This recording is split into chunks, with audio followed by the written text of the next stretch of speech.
നമസ്കാരം. ഈ ഒരു പാക്കേജിങ് നിങ്ങൾ വേറെ എവിടെയെങ്കിലും കണ്ടിട്ടുണ്ടോ? ഏതെങ്കിലും മറ്റ് ബ്രാൻഡുമായിട്ടൊരു സാമ്യം വരുന്നതായിട്ട് തോന്നുന്നുണ്ടോ? ഫെവിക്കോളുമായിട്ടൊരു സാമ്യം വരുന്നുണ്ട് അല്ലേ? ഫെവിക്കോളിൻ്റെ അതേ കളേഴ്സാണ് യൂസ് ചെയ്തിട്ടുള്ളത്. ഓൾമോസ്റ്റ് സെയിം ഡിസൈനാണ്. മാത്രമല്ല ബോട്ടിലിൻ്റെ ഷേപ്പ് നോക്കിക്കേ, ഫെവിക്കോളിൻ്റെ അതേ ബോട്ടിലിൻ്റെ ഷേപ്പാണ്. സ്വാഭാവികമായിട്ടും ഒരുപക്ഷെ ആൾക്കാർ തെറ്റിദ്ധരിച്ചുകൊണ്ട് ഫെവിക്കോളാണെന്ന് വിചാരിച്ചുകൊണ്ട് ഈ ഒരു പ്രോഡക്റ്റ് എടുക്കാനായിട്ടുള്ളൊരു സാധ്യതയുണ്ട്. അതുകൊണ്ട് തന്നെ 2024 കഴിഞ്ഞ ഓഗസ്റ്റ് മാസത്തിൽ ബോംബെ ഹൈക്കോടതി ഈ ബ്രാൻഡിന് ഒരു പിഴ ചുമത്തി 50 ലക്ഷം രൂപ ഫൈൻ പേ ചെയ്യാനായിട്ടൊരു ഉത്തരവിടുകയുണ്ടായി. ഇതിൻ്റെ പുറകിലെ കഥ ഞാനൊന്ന് വളരെ ചുരുക്കി പറയാം. ഒരുപക്ഷെ നാളെ നിങ്ങൾക്കും ഇത്തരത്തിലൊരു പ്രശ്നം വരാനായിട്ടുള്ളൊരു സാധ്യതയുണ്ട്. 2017 ഫെവിക്കോള് മാർക്കറ്റിൽ അവരുടെ ബ്രാൻഡുമായി സാമ്യം വരുന്ന, അവരുടെ ട്രേഡ് ഡ്രസ്സുമായിട്ട് സാമ്യം വരുന്ന, ട്രേഡ് ഡ്രസ്സ് എന്ന് വെച്ച് കഴിഞ്ഞാൽ അതിൻ്റെ എക്സ്റ്റേണൽ അപ്പിയറൻസ്, ഈ ട്രേഡ് ഡ്രസ്സുമായിട്ട് സാമ്യം വരുന്ന മറ്റൊരു ബ്രാൻഡ് മാർക്കറ്റിൽ പ്ലേ ചെയ്യുന്നതായിട്ട് കാണുന്നത്. സ്വാഭാവികമായിട്ടും അവർക്ക് ചെയ്യാൻ കഴിയുന്നത് കോടതിയിൽ ഒരു കേസ് ഫയൽ ചെയ്യുക എന്നുള്ളതാണ്. അവർ ഫയൽ ചെയ്തു. കാരണം അല്ലാന്നുണ്ടെങ്കിൽ ആൾക്കാർ ഒരു പക്ഷേ തെറ്റിദ്ധരിച്ചുകൊണ്ട് ഫെവിക്കോളാണെന്ന് വിചാരിച്ചുകൊണ്ട് ഇത്തരത്തിലൊരു ബ്രാൻഡ് എടുക്കാനായിട്ടൊരു സാധ്യതയുണ്ട്. സോ അവർ കോടതിയിൽ കേസ് ഫയൽ ചെയ്തു. ആ വർഷം തന്നെ 2017 ജൂലൈ മാസത്തിൽ കോടതി ഉത്തരവിടുകയാണ്, ഈ പ്രൊഡക്റ്റ് എത്രയും പെട്ടെന്ന് മാർക്കറ്റിലുള്ളതെല്ലാം തിരിച്ചു വിളിക്കണം, ആൻഡ് ഓൾസോ ഇതെല്ലാം ഡിസ്പോസ് ചെയ്ത് കളയണം. ഇനി മേലാൽ ഈ ഒരു തീമിൽ ഈ പ്രോഡക്റ്റ് ഇറക്കരുത്. വളരെ സ്ട്രിക്റ്റായിട്ട് തന്നെ കോടതി ഉത്തരവിട്ടു. വർഷങ്ങൾ കഴിഞ്ഞു. 2021 ഫെവിക്കോൾ വീണ്ടും കാണുകയാണ് ഇതേ ബ്രാൻഡ് വീണ്ടും മാർക്കറ്റിൽ പ്ലേ ചെയ്യുന്നു. ഒരിക്കൽ 2017 ഒരു വാർണിംഗ് കൊടുത്തതാണ്, ഈ പ്രോഡക്റ്റ് എല്ലാം തിരിച്ചു വിളിച്ചതാണ്. പക്ഷേ 2021 ആകുമ്പോൾ വീണ്ടും ഇതേപോലെ കോടതി നിയമത്തെ വയലേറ്റ് ചെയ്തുകൊണ്ട് വീണ്ടും അതേ പ്രോഡക്റ്റ് മാർക്കറ്റിൽ പ്ലേ ചെയ്യുന്നു. ഡെഫിനറ്റ്ലി ഫെവിക്കോൾ വലിയ ബ്രാൻഡാണ്. അവർ എന്ത് ചെയ്തു? ഈ പഴയ കോടതി വിധിയെല്ലാം വെച്ചുകൊണ്ട് വീണ്ടും ഒരു പരാതി ഫയൽ ചെയ്തു. ഇതുമായി ബന്ധപ്പെട്ടിട്ടുള്ള ഹിയറിങ്ങിനകത്താണ് വളരെ രസകരമായിട്ടുള്ള കുറച്ച് കാര്യങ്ങൾ സംഭവിച്ചിട്ടുണ്ടായിരുന്നത്. അതായത് ഈ പ്രീമിയർ എന്ന് പറയുന്ന ബ്രാൻഡിൻ്റെ ഓണർ കുസുംപുരി ഗോസ്വാമി എന്നാണ് പുള്ളിക്കാരിയുടെ പേര്.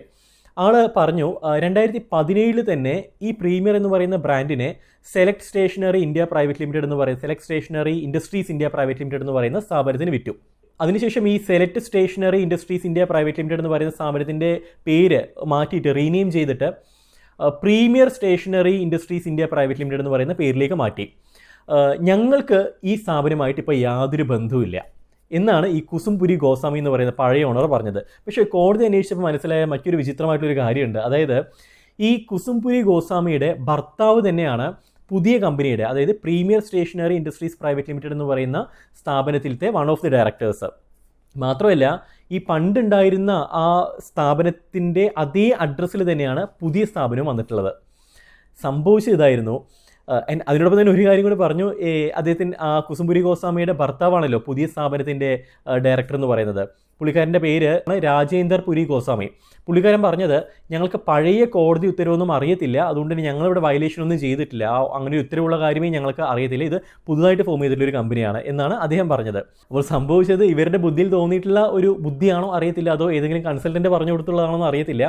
അപ്പോൾ നിലവിലെ സ്ഥാപനം നിങ്ങൾക്കുണ്ട്. അപ്പോൾ എന്തെങ്കിലും ഒരു കേസ് വന്നപ്പോൾ ഒരു കാര്യം ചെയ്യൂ, ഈ സ്ഥാപനത്തെ നിങ്ങൾ മറ്റൊരു, അല്ലെങ്കിൽ ഈ ബ്രാൻഡിനെ മറ്റൊരു സ്ഥാപനത്തിലേക്ക് വിൽക്കുക. വിറ്റ് കഴിഞ്ഞാൽ പിന്നെ ഈ കോടതി ഉത്തരവ് ബാധകമല്ലല്ലോ, ഈ സ്ഥാപനത്തിന് വരുന്നില്ലല്ലോ.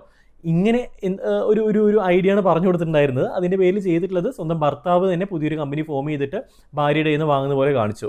സ്വാഭാവികമായിട്ടും കോടതി മനസ്സിലാക്കി ഇത് പക്കാ ഫ്രോഡാണ്, ഫ്രോഡ് കളിയാണ്. കാരണം ഒരു ക്ഷമാപണം പോലും, ഞങ്ങൾ മിസ്റ്റേക്ക് ചെയ്തു എന്നുള്ളൊരു ക്ഷമാപണം പോലും നടത്താനായിട്ട് ഇവർക്ക് കഴിയുന്നില്ല. ഇവരിപ്പോഴും ഈ കള്ളത്തരത്തിൽ പിടിച്ചുകൊണ്ട് നിൽക്കുകയാണ്. അതുകൊണ്ട് തന്നെ ഒന്നും നോക്കിയില്ല കോടതി. 50 ലക്ഷം രൂപയാണ് പിഴ ഈടാക്കിയിട്ടുള്ളത്. ഒന്നില്ലെങ്കിൽ 50 ലക്ഷം രൂപ പെനാൽറ്റി പേ ചെയ്യണം, അല്ലാന്നുണ്ടെങ്കിൽ 2 ആഴ്ച ജയിലിൽ കിടക്കണം. ഈ രണ്ടെണ്ണത്തിൽ ഏതെങ്കിലും ഒരെണ്ണം എടുക്കണം. മിക്കവാറും കേസിൽ എനിക്ക് തോന്നുന്നത് അവർ 2 ആഴ്ച ജയിലിൽ കിടന്നിട്ടുണ്ടാവാനാണ് സാധ്യത. 50 ലക്ഷം രൂപ കൊടുക്കുന്നതിനേക്കാളും 2 ആഴ്ച ജയിലിൽ സമാധാനത്തിൽ കിടന്നാൽ മതിയല്ലോ. അപ്പോൾ ഇവിടെ നിങ്ങൾ മനസ്സിലാക്കേണ്ട കാര്യം, ഇത് ഫേമസ് ആവാൻ കാരണം അവിടെ ഫെവിക്കോൾ എന്ന് പറയുന്ന ആ ഒരു വൻ ബ്രാൻഡ് വന്നതുകൊണ്ടാണ്. ഇതല്ലാതെ എത്രയോ ഇത്തരത്തിലുള്ള കേസസ് നമ്മുടെ നാട്ടിൽ നടക്കുന്നുണ്ട്. ഞാൻ ഒരു മാസം ഒരു 3-4 ഇത്തരത്തിലുള്ള കേസസ് എൻ്റെ അടുത്ത് ആൾക്കാർ വന്ന് പറയുന്നുണ്ട്, ഇത്തരത്തിലൊരു നോട്ടീസ് വന്നു എന്നുള്ളത്. പ്രത്യേകിച്ചും ഒന്ന് നെയിം, മറ്റേതെങ്കിലും ബ്രാൻഡുകളുടെ നെയിം യൂസ് ചെയ്യുന്നതായി ബന്ധപ്പെട്ടിട്ടുള്ളത്, അല്ലാന്നുണ്ടെങ്കിൽ മറ്റേതെങ്കിലും ബ്രാൻഡുകളുടെ പാക്കേജിങ് കോപ്പി ചെയ്തിട്ട് അതുമായി റിസംബ്ലൻസ് വരുന്ന പാക്കേജിങ് യൂസ് ചെയ്യുന്നതുമായി ബന്ധപ്പെട്ട് ഇത്തരത്തിലുള്ള കുറച്ചധികം കേസുകൾ ഇപ്പോൾ കുറച്ചായിട്ട് എനിക്ക് തോന്നുന്നത് ഒരു വർഷമൊക്കെ ആയിട്ടുണ്ടാവുള്ളൂ ഇത്രയധികം കൂടാനായിട്ട് തുടങ്ങിയിട്ട്. കാരണം ആൾക്കാർ ഇതിനെക്കുറിച്ചിട്ട് അവെയറായി തുടങ്ങിയിട്ടുണ്ട്. ആൻഡ് ആൾസോ മറ്റ് ചിലർ ആവശ്യപ്പെടുന്നത് ഏതെങ്കിലും ഒരു ബ്രാൻഡ് കാണിച്ചിട്ട് നമുക്ക് ഇതേപോലെ, കാരണം ഇവരുടെ കോമ്പറ്റീറ്ററാണ് നമ്മൾ, സോ ഇതേപോലെ നമുക്ക് ഡിസൈൻ ചെയ്ത് തരണം എന്ന് നമ്മുടെ ടീമിനോട് പറയാറുണ്ട്. നമ്മൾ ഒരിക്കലും അങ്ങനെ ചെയ്തു കൊടുക്കാറില്ല. കാരണം അങ്ങനെ ചെയ്തു കൊടുത്തു കഴിഞ്ഞാൽ എന്തെങ്കിലും ഒരു കേസ് വന്നു കഴിഞ്ഞാൽ അത് ഞങ്ങളെ കൂടിയായിരിക്കും ബാധിക്കുന്നത്. അത് മാത്രമല്ല അതൊരു ഫ്രോഡുലന്റ് ആക്ടിവിറ്റിയാണ് അല്ലേ. മറ്റൊരു ബ്രാൻഡിൻ്റെ ഗുഡ് വില്ല് നമ്മൾ യൂസ് ചെയ്യുക എന്ന് പറയുന്നത് ദാറ്റ്സ് ടോട്ടലി ഒരു ഫ്രോഡുലന്റ് ആക്ടിവിറ്റിയാണ്. സോ ആസ് എൻ ഓൺട്രപ്രണർ അല്ലെങ്കിൽ ആസ് എ ഡിസൈനർ നിങ്ങൾ എപ്പോഴും ശ്രദ്ധിക്കേണ്ടത് ഒരു പാക്കേജ് ഡിസൈൻ ചെയ്യുന്ന സമയത്ത് അതിൻ്റെ ഭംഗി മാത്രമല്ല അതിൻ്റെ ലീഗാലിറ്റി കൂടി നിങ്ങൾ കാര്യമായിട്ട് ശ്രദ്ധിക്കേണ്ടതുണ്ട്. ഏതെങ്കിലും ഒരു ബ്രാൻഡുമായിട്ട് സാമ്യം വരുന്നുണ്ടോ എന്നുള്ളത് പ്രത്യേകം ശ്രദ്ധിക്കുക. വരുന്നുണ്ട് എങ്കിൽ അത് വലിയ രീതിയിലുള്ള കോൺസിക്വൻസസ് ആയിരിക്കും, ലീഗൽ കോൺസിക്വൻസസ് ആയിരിക്കും നിങ്ങൾ ഫേസ് ചെയ്യേണ്ടതായിട്ട് വരുന്നത്. സോ എപ്പോഴും ഇത് ശ്രദ്ധിക്കുക. ഇത് മാത്രമല്ല നിങ്ങളൊരു ലോഗോ ഡിസൈൻ ചെയ്യുന്ന സമയത്താണെന്നുണ്ടെങ്കിലും നിങ്ങളൊരു പേര് കൊടുക്കുന്ന സമയത്താണെങ്കിലും എല്ലാം ഇത് വളരെ കൃത്യമായിട്ട് എൻഷുർ ചെയ്തതിന് ശേഷം മാത്രം നിങ്ങൾ ഫൈനലായിട്ടുള്ള പ്രിൻറ്റിങ്ങിലേക്ക് കടക്കാനായിട്ട് നോക്കുക, അല്ലെങ്കിൽ ഫൈനൽ ഡിസൈൻ നിങ്ങൾ ഉറപ്പിക്കാനായിട്ട് നോക്കുക. അതല്ല എന്നുണ്ടെങ്കിൽ ഒരുപാട് ബുദ്ധിമുട്ടുകളായിരിക്കും ഫേസ് ചെയ്യുന്നത്. ഒരുപാട് കേസുകൾ ഇന്ന് വരുന്നുണ്ട്. സോ പലരും ചോദിക്കാറുണ്ട് എന്തുകൊണ്ട് പാക്കേജ് ഡിസൈനിങ് ഇത്രയും കാശ്, ഇതിപ്പോൾ വളരെ ചെറിയ എമൗണ്ടിൽ പെട്ടെന്ന് ഉണ്ടാക്കിയെടുക്കാവുന്നൊരു കാര്യമല്ലേ എന്നുള്ളത്. ആളുകൾ അത്യാവശ്യം നല്ല സ്ഥാപനങ്ങൾ എന്തുകൊണ്ട് പാക്കേജ് ഡിസൈനിങ്ങിന് അത്യാവശ്യം ഒരു ഹയർ പ്രൈസ് ചാർജ് ചെയ്യുന്നു ചോദിച്ചു കഴിഞ്ഞാൽ അതിനുള്ള ഉത്തരം ഇതേ ഉള്ളൂ. അത് അവർ സ്വന്തമായിട്ട് ഉണ്ടാക്കിയതാണ്. കാരണം ഇതിന് വേറെ അവകാശികളില്ല. ഇത് നിങ്ങൾക്കതൊരു പാക്കേജ് ഡിസൈൻ ഉണ്ടാക്കി തരുന്നു, അത് നിങ്ങൾക്കുള്ളതാണ്. ഇതേപോലെ എവിടെയും ഒരു പാക്കേജ് ഡിസൈൻ ഇല്ല. ഈ ഒരു കാര്യം കൊണ്ട് തന്നെയാണ് നമുക്ക് കോപ്പി അടിച്ച് ഉണ്ടാക്കുന്ന സമയത്ത് ഡെഫിനറ്റ്ലി അധികം സമയം വേണ്ടതായിട്ട് വരില്ല, അധികം എഫേർട്ട് വേണ്ടതായിട്ട് വരത്തില്ല, ഈസി ആയിട്ട് ഉണ്ടാക്കാം. ഒരു ടൂൾ മാത്രം അറിഞ്ഞാൽ മതി, സോഫ്റ്റ്വെയർ മാത്രം അറിഞ്ഞാൽ ഈസി ആയിട്ട് ഉണ്ടാക്കാം. പക്ഷേ ഇതിൽ ഒരു യുണീക്നെസ് കൊണ്ടുവരണമെന്നുണ്ടെങ്കിൽ, മറ്റുള്ളതിൽ നിന്ന് ടോട്ടലി ഡിസ്റ്റിങ്ക്റ്റ് ആവണം എന്നുണ്ടെങ്കിൽ അവിടെ ഡെഫിനറ്റ്ലി ഒരുപാട് എഫേർട്ട് എടുക്കേണ്ടതുണ്ട്, ഒരുപാട് റിസർച്ച് അവിടെ ചെയ്യേണ്ടതുണ്ട്. അതുകൊണ്ട് തന്നെ അത്യാവശ്യം എമൗണ്ടും ചാർജ് ചെയ്യാറുണ്ട്. അപ്പം എപ്പോഴും നിങ്ങൾ ശ്രദ്ധിക്കുക, ചെറിയ എമൗണ്ട് വ്യത്യാസത്തിൽ നിങ്ങൾ ഒരിക്കലും മറ്റേതെങ്കിലും ബ്രാൻഡിൻ്റെ കോപ്പി ഡിസൈൻ നിങ്ങൾ ചെയ്തു വെക്കരുത്. ചെയ്തു വെച്ച് കഴിഞ്ഞാൽ നാളെ ഇത്തരത്തിലുള്ള കോൺസിക്വൻസ് നിങ്ങൾ ഫേസ് ചെയ്യേണ്ടതായിട്ട് വരും. നിങ്ങൾ പിഴ അടച്ചോ ഇല്ലയോ, അല്ലാന്നുണ്ടെങ്കിൽ നിങ്ങൾ ജയിലിൽ കിടന്നോ ഇല്ലയോ, ഇതൊന്നും അല്ല പ്രശ്നം. നിങ്ങളുടെ റെപ്യൂട്ടേഷൻ വലിയ രീതിയിൽ അത് ബാധിക്കും. നിങ്ങളുടെ പ്രോഡക്റ്റിൻ്റെ റെപ്യൂട്ടേഷൻ, മാർക്കറ്റിൽ ഇതുവരെയുള്ള പ്രോഡക്റ്റ് എല്ലാം നിങ്ങൾ തിരിച്ചെടുക്കേണ്ടതായിട്ട് വരും. വലിയ രീതിയിലുള്ള ബുദ്ധിമുട്ട് നിങ്ങളൊരു പക്ഷേ നാളെ ഫേസ് ചെയ്യേണ്ടതായിട്ട് വരാനായിട്ടുള്ള സാധ്യതയുമുണ്ട്. മാത്രമല്ല എനിക്ക് പ്രിൻറ്റേഴ്സിനോട് പ്രത്യേകം ഒരു കാര്യം കൂടി പറയാനുള്ളത്, നിങ്ങൾ ഇത്തരത്തിൽ ഏതെങ്കിലും ഇപ്പോൾ ഉദാഹരണത്തിന് ഈസ്റ്റേൺ അല്ലെങ്കിൽ ഏതെങ്കിലും ഫേമസ് ആയിട്ടൊരു ബ്രാൻഡിൻ്റെ അതേപോലെ ഒരു ഡ്യൂപ്ലിക്കേറ്റ് ബ്രാൻഡ് നിങ്ങൾ പ്രിൻറ്റ് ചെയ്ത് കൊടുക്കുകയാണെന്നുണ്ടെങ്കിൽ നിങ്ങൾക്ക് എഗെയിൻസ്റ്റ് ആയിട്ടും കേസ് കൊടുക്കാനായിട്ടുള്ള റൈറ്റ്സ് ഉണ്ട്, കേസ് എടുക്കാനായിട്ടുള്ള റൈറ്റ്സ് ഉണ്ട്. അതായത് ഇത് ആരാണോ ഡിസൈൻ ചെയ്യാനായിട്ട് ഏൽപ്പിച്ചത് എന്നുള്ളത് മാത്രമല്ല, ഇത്തരത്തിലുള്ള ഫേക്കായിട്ടുള്ള അല്ലാന്നുണ്ടെങ്കിൽ ഇത്തരത്തിലുള്ള പാക്കേജിങ് അല്ലെങ്കിൽ പ്രോഡക്ട്സ് പ്രിൻ്റ് ചെയ്തിട്ടുള്ള സ്ഥാപനങ്ങൾ, ആ സ്ഥാപനങ്ങൾക്ക് എഗെയിൻസ്റ്റ് ആയിട്ടും കേസ് ഫയൽ ചെയ്യാനായിട്ടുള്ള നിയമം ഉണ്ട് എന്നുള്ളത് നിങ്ങൾ പ്രത്യേകം മറക്കാതിരിക്കുക. അതുകൊണ്ട് തന്നെ എപ്പോഴും ഇത് ശ്രദ്ധിച്ചിട്ട് ചെയ്യാൻ. നമ്മുടെ നാട്ടിൽ പല പ്രിൻറ്റേഴ്സും ഞാൻ എപ്പോഴും നോട്ടീസ് ചെയ്യുന്ന ഒരു കാര്യമാണ്, എന്തെങ്കിലും യുണീക്കായിട്ടുള്ള ഡിഫറൻ്റ് ആയിട്ടുള്ള ഡിസൈൻ കൊണ്ടുപോയി കഴിഞ്ഞാൽ അവർ നിരുത്സാഹപ്പെടുത്തി തിരിച്ചയക്കാറുണ്ട്.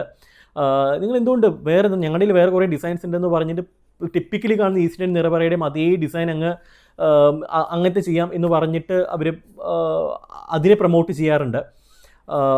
ശ്രദ്ധിക്കുക, നിങ്ങൾ അങ്ങനെ ഒരുപാടൊക്കെ പ്രൊമോട്ട് ചെയ്ത് കഴിഞ്ഞാൽ നാളെ നിങ്ങൾക്കും പണി കിട്ടും. അതിനുള്ള നിയമം നമ്മുടെ നാട്ടിലുണ്ട്, വളരെ സ്ട്രോങ് ആയിക്കൊണ്ടിരിക്കുന്നുണ്ട്. റൈറ്റ്. അപ്പോൾ നിങ്ങൾക്ക് ബ്രാൻഡിങ് കൺസൾട്ടേഷൻ വേണമെന്നുണ്ടെങ്കിൽ ഡെഫിനറ്റ്ലി നമ്മളെ കണക്ട് ചെയ്യാം. ട്രേഡ് മാർക്ക് രജിസ്ട്രേഷൻ പോലുള്ള ലീഗൽ കാര്യങ്ങൾ വേണമെന്നുണ്ടെങ്കിൽ കണക്ട് ചെയ്യാം. ഡെഫിനറ്റ്ലി നിങ്ങൾ ട്രേഡ് മാർക്കിൻ്റെ കാര്യം ഞാൻ വീണ്ടും പറയുകയാണ്. ട്രേഡ് മാർക്ക് ഇൻഫ്രിഞ്ച്മെൻറ്റ് കേസസ് ഒരുപാട് നടക്കുന്നുള്ളതുകൊണ്ട് തന്നെ നിങ്ങൾ ഒരു ലോഗോ ചെയ്യുകയാണെന്നുണ്ടെങ്കിലോ ഒരു പേര് ചെയ്യുകയാണെന്നുണ്ടെങ്കിലോ ട്രേഡ് മാർക്ക് ഉറപ്പാക്കിയതിന് ശേഷം ട്രേഡ് മാർക്ക് രജിസ്റ്റർ അപ്ലൈ ചെയ്തതിന് ശേഷമെങ്കിലും അറ്റ്ലീസ്റ്റ് നിങ്ങൾ അത് പബ്ലിഷ് ചെയ്യാനായിട്ട് നോക്കുക.